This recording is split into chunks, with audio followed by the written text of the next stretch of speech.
Qəbula gəlmişdim keçən il noyabr ayında. Eşşək kimi məni anqırda vaksini mənə vurdular. Mənim xəstəliyimə vaksin qətiyyən olmazmış. 20 ildir mənə eşşək kimi minib çapıb, iş vermir. Hər yerə yazmışam. Yaltaqlana, qorxa yazmışam. Daha mən əvvəlki adam deyiləm. Gör çatlasın o yaltaqlığı bizə örgədəni. Gör və gör olsun. Kim örgədib? O qorxaqlığı, o yaltaqlığı örgədəni gör olsun. Gör çatlasın. Daha mən həminki adam deyiləm. Eşşək kimi miniblər mənə əlildir. İş vermiblər, vaksini zorla vurdular. 8 il pensiyamı, bu oğru hakimiyyət 8 il pensiyamı uğruyub. İşləmək hüququmu gəmirib. Gəmirici hakimiyyət. Bütün haqlarımı, bütün hüquqlarımı gəmirib. Özləri mış kimi yeyirlər, mış kimi uğruyurlar, aparıb bura dürtürlər, saxlayırlar.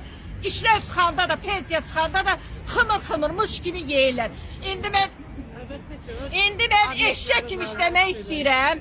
Ayın axırında da yaxşı maaş almaq istəyirəm. Özümə belə silikon dodaq düzəltmək istəyirəm. Hə, birinci xanım niyə var? O örnəkdir bizə. O nümunədir. Bəli, biz də istəyirik. Vitse-prezidentimiz Mehriban Əliyeva kimi mən də silikon dodaq düzəltmək istəyirəm. Yaxşı maaş istəyirəm. Yaxşı maaşa eşşək kimi işləmək istəyirəm. Mən tələb eləyirəm. Beynəlxalq heyvanların müdafiə qrupları var. Orada kömək istəyirəm. Bu yaxınlarda Təzərin sahilində 1500 suiti ölmüşdü, qırılmışdı. Bilmirəm, dərman töymüşlər, neyləmişlər. Onu bütün beynəlxalq heyvanların müdafiə qrupları ayağa qalxdı ki, bu suiti niyə qırıblar?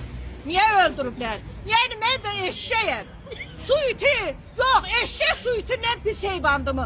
Suiti elə müdafiə eləyirlər, eşşəyi müdafiə eləmirlər.